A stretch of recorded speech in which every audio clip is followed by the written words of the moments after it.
gentlemen, may I have your attention, please?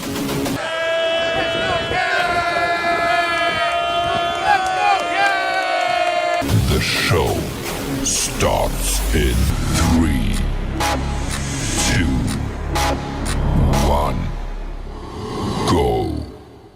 Good morning, CaneSport. It's April the 28th, 2023. I'm Gary Furman, the publisher of CaneSport.com, joined once again by our managing editor, Matt Shodell, as we discuss the news of the day. And the big news of today is that Matt Shodell's been a little under the weather, but he's sucking it up this morning, and he is doing the show. Tried hard to get out of it yet again. I let him get away with that yesterday. But today I said, Matt, no way, because Team Matt Shodell out there has to get their fix of the great one. And so here he is today, ladies and gentlemen. And Matt, do I have something good for you to sink your teeth into, and myself as well. And one of the stories on the website today is in reference to Pro Football Focus top, and if you need to cough and stuff like that, everyone will understand, so don't worry about it. Just do your thing. If you got to blow your nose, whatever you got to do during the course of the show, everybody will understand. But Pro Football Focus was the latest that we saw that did a top 25 coaches list, and I saw one by it was Fox Sports and now Pro Football Focus. And nobody is putting Mario Cristobal inside their top 25 coaches list in college football. And I have a little bit of a problem with that, Matt. And I know people out there are going to start screaming, oh, geez, there goes Gary again, waving that Mario banner and all that stuff. But let me tell you something. There's a bottom line to this, whether anybody wants to accept it or not. And that is if Mario Cristobal had stayed at Oregon and just stayed the course there, where he had a team that was coming back that would have been competitive in the national picture last year. I'm not saying they would have won anything. I'm not saying they would have gone to the playoff even. They did not under Dan Lanning. But I mean, if he had stayed at Oregon and would have had, a top 10 team last year, there is no question that Mario Cristobal, as we sit here today, would be on this list of the top 25 coaches in college football. But because he chose to go home to his alma mater, because he chose to take on the most ridiculously difficult reclamation project here at Miami, because he was left with very little, because he was left with a roster where they have had to purge over 50 guys here in the first 15, 16 months of his time at Miami, because all these things have happened, and everyone's making a big deal right now about Deion Sanders in Colorado. He's not going to be any top 25 lists either, having to go through what he's going through at Colorado, where they've got like 20 guys already in the portal since the end of spring practice. But Mario has had to go through his own reclamation project here. There are still guys being sent to the portal here in cycle number, I guess, 3 of recruiting. Really 2, but if you look at the fact that when he came in, he pretty much inherited a recruiting class, and then last year was his first recruiting class, and this, I guess, is the 3rd time, because it's a spring, that he's going through a roster purge, and they are going to have 5 to 10 guys at the end of the day end up in the portal. He's going through all of that. Nobody's predicting Miami to win anything this year. And Matt, he is getting screwed because he's not getting the respect on a national level that he would have got if he had just stayed put in his job.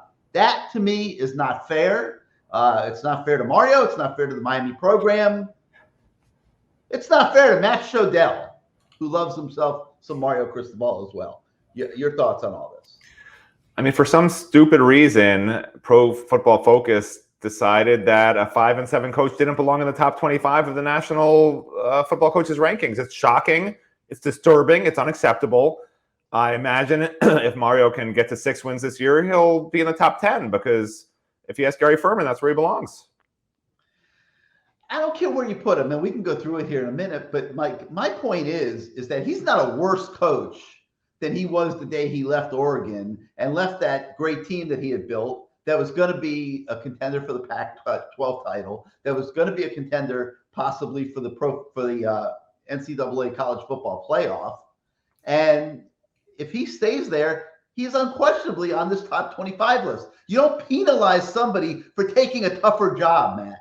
I'm sorry. You and everybody else out there that loves to make a big deal about the fact that I'm sticking up for Mario. Well, I'm going to stick up for Mario because Mario remains the Miami Hurricanes' best chance to get back into relevance in college football. And that 5-win season last year can hardly be pinned on his shoulders. Now, could he have done some things better? Maybe gotten it to 6 or 7? No argument. Were there some blips on the coaching staff? No argument. But when you come into a new job like this, you are building an entire organization from scratch. And the reality is you're going to make mistakes. Okay. Now he's in cycle 2. He's corrected those mistakes. But my point is he should not have to pay a price for taking on this job. Just from a reputation. I mean, obviously, you struggle to understand this concept. So I'll put it again in terms that Gary Furman can understand, okay? Let's say Hooters gets sold to McDonald's, okay? Let's say Hooters gets sold to McDonald's. Just because the new McDonald's is on the same site as the old Hooters doesn't mean there's going to be people around in bikinis handing out Big Macs to you. Like, that's not how it works. These rankings aren't based on what someone did in the past. Otherwise, you'd probably see, Howard Schnellenberger would probably be on the list, right? This is based on what has happened recently. This isn't people who say, okay, let's see what happened 3 years ago with Mario Cristobal. Let's put him on there because of what happened 3 years ago. Hooters was sold to McDonald's, and this is what you get. Hooters is no longer in the top 25. I think that illness you have is affecting your brain because that is a horrible, horrible, horrible analogy. I'm going to give you a better one with the same cast of characters. How about McDonald's buys Hooters and puts the Hooters chicken wings on their menu? Do those chicken wings suddenly become worse because they're on the menu at McDonald's? No, Matt. They're the same chicken wings that you've been getting at Hooters for years and years and years. Mario Cristobal is the same coach that they were getting in Oregon. He is just taking on a monumental challenge here at Miami that is going to take time. Okay. And so you just to be clear, you would have put Manny Diaz on this list in his second or third year. Because Manny Diaz you would have put Mark Richt on the list in his second or third year for sure. Because look what he did at Georgia, right? Mark Richt got to 10 wins. He would have deserved to be on the list. What about after his first year? No. But what about what he did at Georgia? Because it's the same. Yeah, but it's the same situation. No, it's different. He got run out of Georgia. Let's be honest. Mark Richt got run out of Georgia. Mario Cristobal could have stayed at Oregon for the rest of his life. Okay, it's different. Now, let's go to the bottom of this top 25 list so I can make my point. Matt Rule, Nebraska. Okay, he has not even coached a game yet at Nebraska, and we're already putting him in the top 25 just purely based on his reputation, what he did in rebuilding programs at Temple and Baylor. Okay, so why doesn't Mario get the same consideration for what he did at Oregon? You do understand if Matt Rule goes 5 and 7 this year, he's probably not going to be on the top 25 list next year. You do understand that, right? Yeah, but they put him in at number 25. So why? Look, I can't argue with someone. Number 24 is Jonathan Smith from Oregon State. Okay, have you ever even heard of Jonathan Smith from Oregon State, Matt? Now, I'm not saying he's not a good coach. Okay, he basically has turned Oregon State into a winning football team. They won 10 games last year. Okay, they also won their first bowl game since 2013. Way to go, Jonathan Smith. Awesome job last year, buddy. But does he deserve to be on a top 25 coaching list in college football? After that, I think I need to see more. Okay, Mike Norvell, Florida State. He probably deserves to be there based on what he's done at FSU because FSU was as big of a train wreck as Miami was. And he brought them back. He led them to a 10-3 finish last year. And a lot of people think they can win the ACC this year. We'll see how that plays out. But I don't have any problem with him on there. And I'm not going to go through them all, but Dave Clawson, Wake Forest, Chip Kelly, UCLA, Willie Fritz from Tulane. Yes, I know. He took a 2-10 team and he led them to a 12-2 finish last year. Great job last year. Does that make him a top 25 coach? Why does it bother you who's on the list and who's not? It's just because my point is Mario is getting screwed in terms of his reputation on a national level, which is what I'm going to get to now.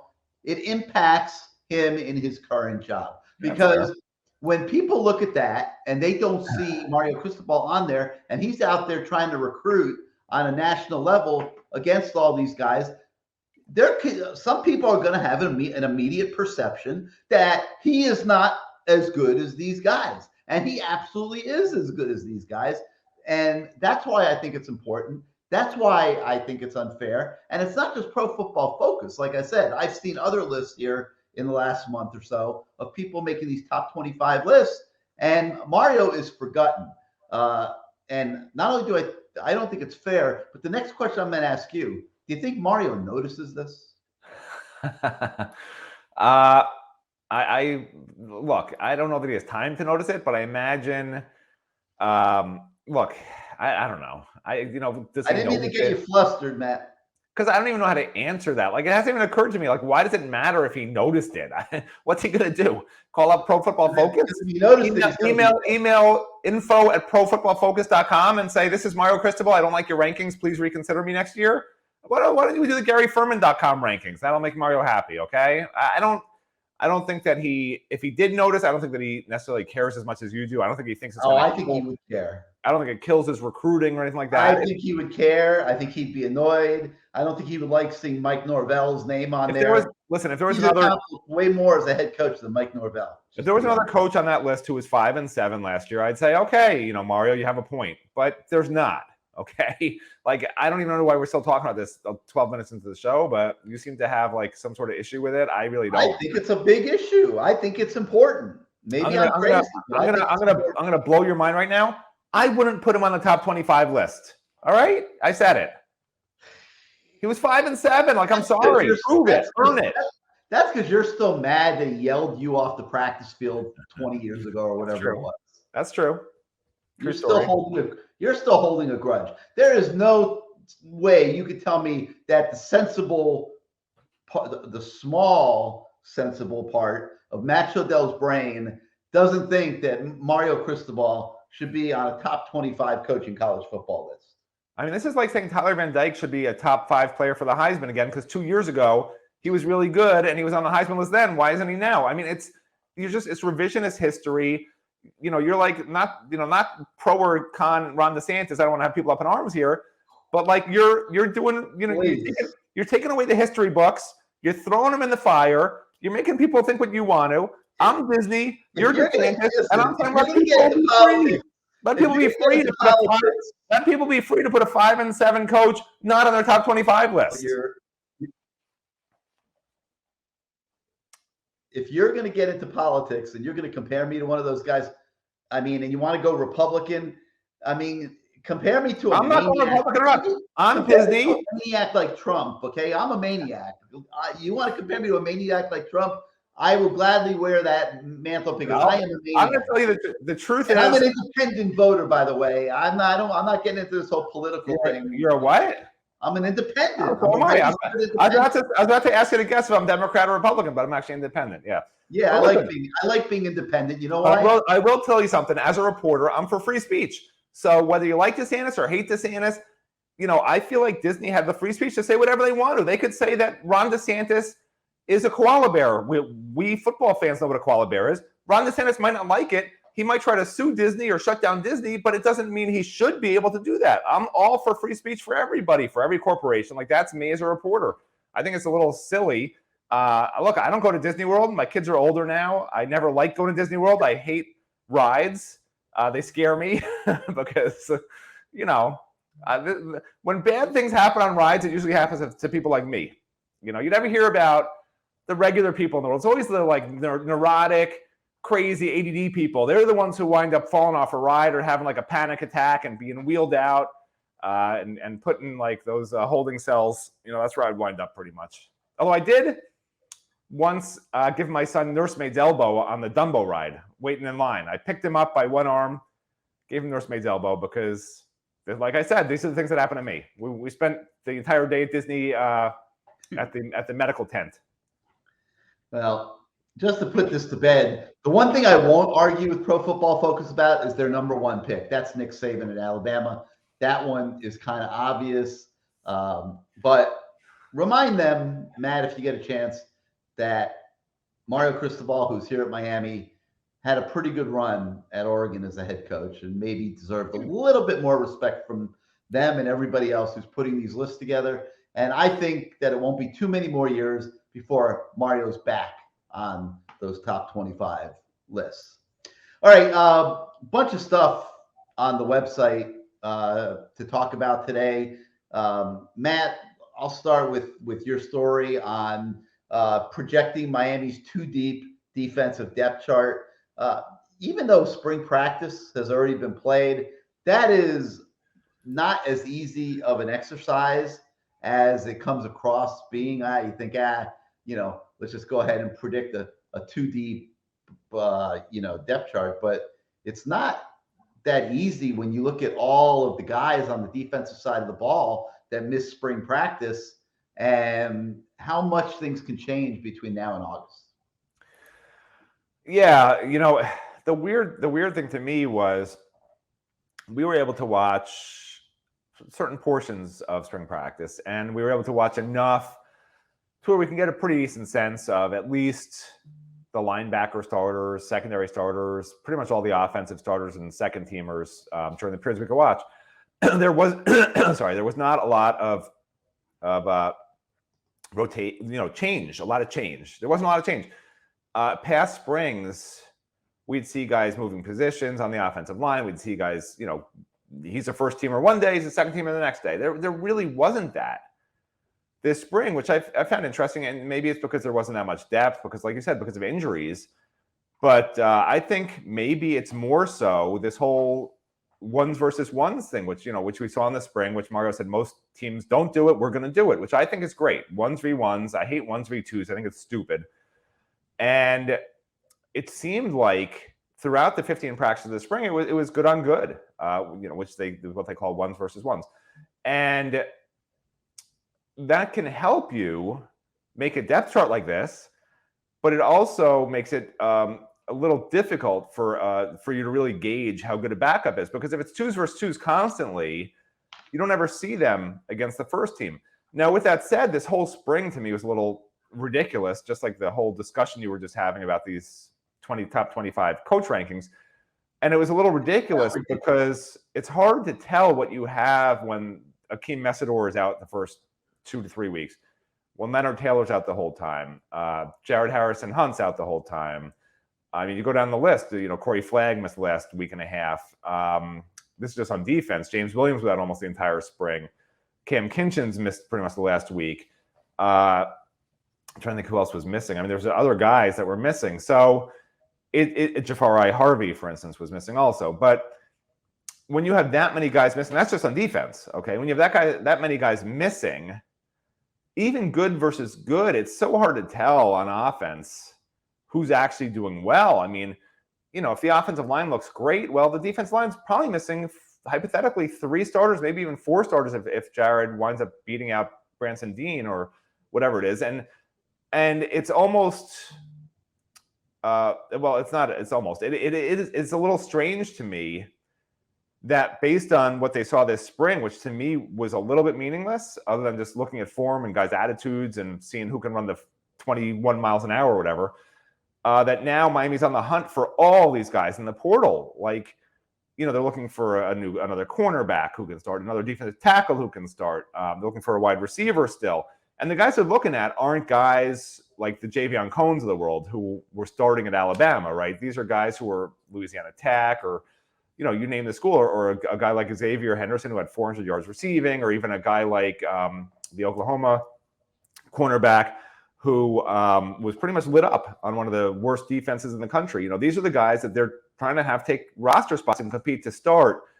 So that's concerning to me because they're the coaches who, as you say, Mario should be a top 25 coach. So as one of the nation's best coaches, Gary, he's basically saying off what he saw with limited personnel in the spring, he's basically saying to us on the outside, we're pretty bad. Like we need 6 to 9 more transfers who aren't even good. He's saying that they're bad. I think he's saying we could get better everywhere. No, he's saying we're pretty bad. No, I don't think he's saying that. Yeah. I think he's saying that this football team can get better at every position. Yeah. This is one of those, we're both saying the same thing. Semantics, yeah. No argument there. But anyway, so you took a shot at predicting the first team defense, and I got to give you some applause because you went out on the limb, and I would have done the same thing. And you predicted that Branson Dean is going to be a starting defensive tackle next to Leonard Taylor. And everybody out there right now who is reading this story this morning is saying, what in the world are those guys thinking? Why would they think that Branson Dean has a chance to start for the Miami Hurricanes?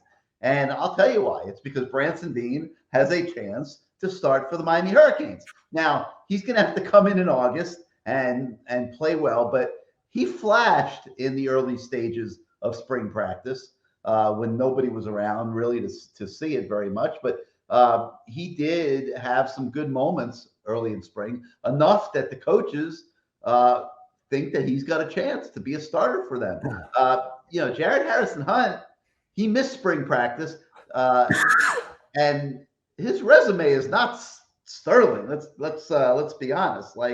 He's played and he's been out there, but there hasn't been a lot of magnificence. I mean, he's a nice kid and tries real hard and all that, but it's not like, oh my God, nobody can beat out Jared Harrison Hunt, because he could be beat out. And I agree with Matt that Branson Dean's got a great chance to do it. So it's always nice when we do these things. These are talk pieces, just things to keep you guys engaged during the off season.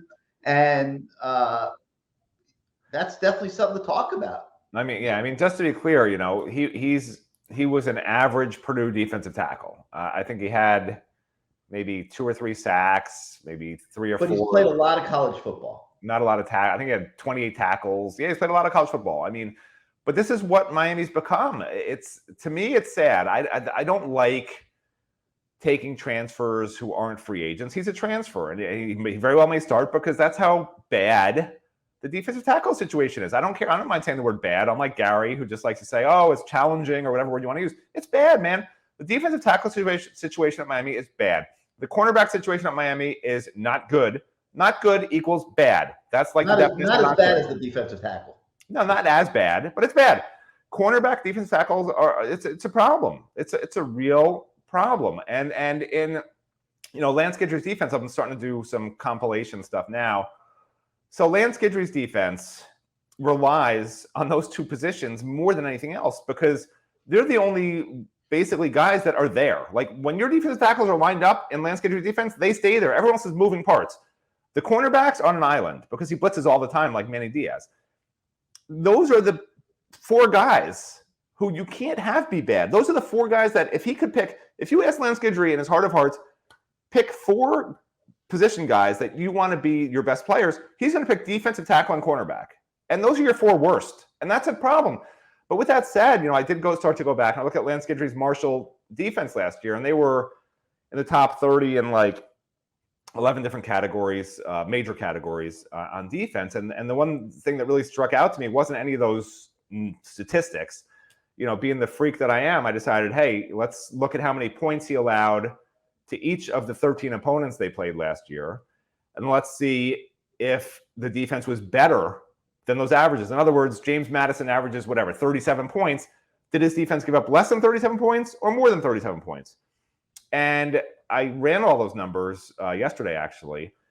And they played 13 games, Gary. How many of those games do you think his defense actually allowed more points than that offense that he was playing against averaged on the season? Like I just said. So how many of those 13 opponents, in other words, was he successful against compared to their average versus not successful against compared to their average? 7 out of the 13. You think he was successful? Like that? I'm His just guessing. defense I'm just held him to guessing. less points. I haven't read your story yet. I haven't written it yet. That's probably why. 12 of the 13. There's only one team that Marshall played all year last year that exceeded the average points they scored on the season, and that was an overtime game. So to me, that's statistically significant. There's probably 2 or 3 deviations from the mean. Gary, you can look that up later, because it basically says clearly his defensive system confused the heck out of other offenses. Notre Dame threw 3 interceptions. Yeah. And Marshall beat Notre Dame. That's his defense won that game. And that's what he can do. But he did it with a lot better defensive tackles and cornerbacks than he's got at Miami, Did he? relative to the competition. Did he really? What Marshall has last year is better? I didn't look that up, but I'm going to go ahead and say it as a fact, because that's Really? the kind of reporter. That's the kind of reporter I am. I mean, I don't know whether you're right or wrong on that. I haven't done the research, but How do you quantify who's better? On face value? You can't quantify Marshall who's has better athletes than Miami. I mean, No. I'm saying at a different level. At a different level, obviously. Okay. None of them would have been Miami recruits. all right, fair enough. I mean, you can make that assumption, and I'm guessing you're probably right that if we did the research, that we would come to the same conclusion. But anyway, so take a look at this story today. Taking a look at Miami's 2 deep on defense. We've also taken a look at the 2 deep on offense. So if you missed that, you could take a look at that as well. And one guy that you're going to see very firmly in that 2 deep is a guy that in a very short time at Miami has made a huge impression, and that's middle linebacker Francisco Maigoa. On3 named him one of their top 10, influential performers in spring practice in the entire country. Okay, so he is drawing notice, and justifiably so from what I've seen. Very impressed with Francisco Maigoa. He is going to make the Miami defense much better if he stays healthy. I can assure you that. And, are they better at corner? I mean, you've removed Tyreek Stevenson. You've injected Devontae Brown. I liked what I saw from Devontae Brown. Tyreek was probably a better player than we all appreciated when he was here. I mean, we'll see where, how things work out for him in terms of the NFL. But, he did a great job during all these workouts the last couple of months. And people were really kind of raving about him a little bit. And it got me to thinking, man, he was here and he started for 2 years and nobody really appreciated him like maybe a 2-year starter should be appreciated. And so good for Tyreek. But now you've put in Devontae Brown, who's looked decent. Darryl Porter Jr., who played a lot at West Virginia, is the other starter at the moment. He looks improved from last year. So things aren't in a terrible place at the cornerback position. The depth could certainly be better. Corey Couch is playing the nickel. He looked pretty good in the spring. But yes, the depth could be better behind these guys.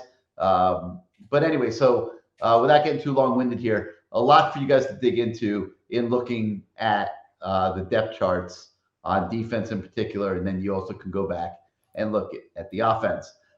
Also today on the website, we take a look at Raul Aguirre, where he'll be coming onto campus here pretty soon. And by the way, just so you know, Marshall did have a first-team All Sun Belt or whatever conference cornerback, and their other cornerback was second-team All Conference. So I mean, those guys did pretty well.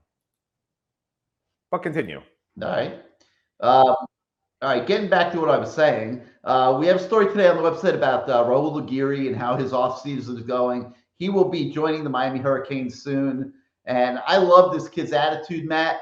He says, I'm coming, and I'm coming to take spots, and the best man wins. This is a kid that did not participate in spring practice. He's coming in behind the 8 ball in terms of playing very much in 2023, but you can't knock his attitude.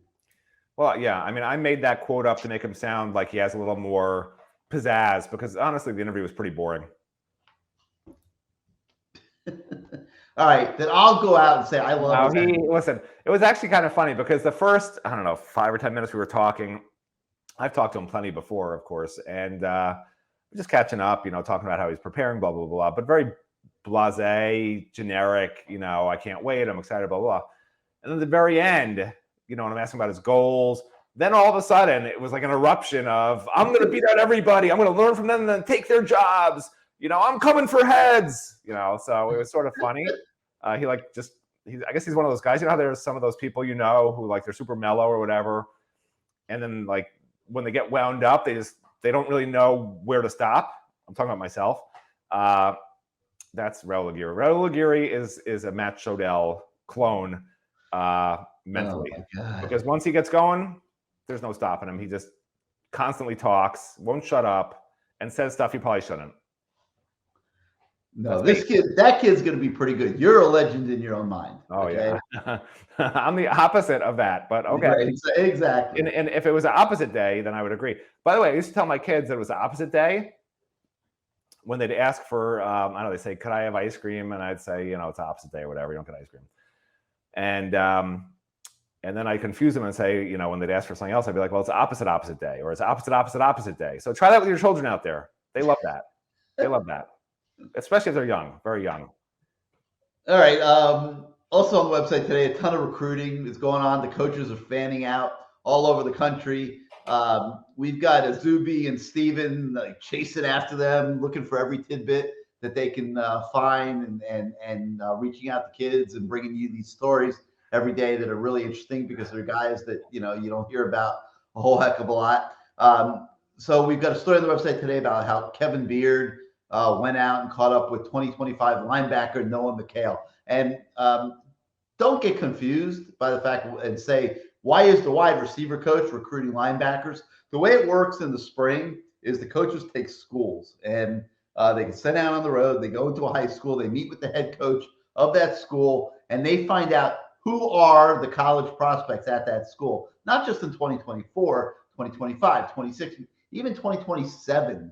They might go that deep with the coaches, and these are called evaluation visits. So they're supposed to leave these schools with a complete report on the talent that's at that school to bring home to Mario Cristobal so he can keep improving this roster and get back in the top 25 list of college football coaches. But so don't get thrown by a wide receiver coach recruiting linebackers or a DB coach recruiting running backs or things like that. It's not really like that. They have not established who the lead recruiters are on these kids. Right now, they're evaluating kids, deciding who they really want and who they want to recruit. And then they'll worry about the position coach becoming the lead recruiter of those kids. So don't get thrown by that. In these stories, you're going to see it a lot. And we've got several of them on the website today. You can check them out. We are trying to track the coaches crisscrossing the country and bring those reports to you on an ongoing basis. So keep your eye on the website throughout the day, every day right now for these next several weeks, because we are going to be pumping a lot of news in your direction. One of the stories that I thought was really interesting, Matt, was that Robbie and Bobby Washington are doing a little bit of recruiting for the Hurricanes with some of these local kids. And I thought that was pretty cool. And they are very actively involved in recruiting 3-star defensive lineman Dalen Russell from Miami Columbus High School. Russell told us that Robbie and Bobby talk to him almost every single day trying to get him to commit. And for freshmen, Matt, to be recruiting with that type of zeal this early in their careers, I like it. I think it's a good sign for the Hurricanes that their current players are that level of invested. Yeah, and recruits make their decisions based on what other players tell them, apparently. So it's perfect. It worked out great. All right. I'm gonna give everybody a break, and we're gonna put you out of your misery and let you go back to your sick bed and all that. There's only so much everybody can take, and I think we've reached our quota of Shodellism for one morning. If you like this show, if you like our YouTube channel, hit your subscribe button, hit your like button. It helps you with the algorithms at YouTube. It helps us grow our audience, so we wholeheartedly appreciate it. If you're not yet a subscriber to CanesPort.com, we want each and every Canes fan out there to join us on our site, become part of our community. Your subscriptions allow us to do what we do every single day at CanesPort, and we appreciate every single one of you guys. So for Matt Shodell, I'm Gary Furman. Thank you so much for joining us today, everybody. We will see you next time.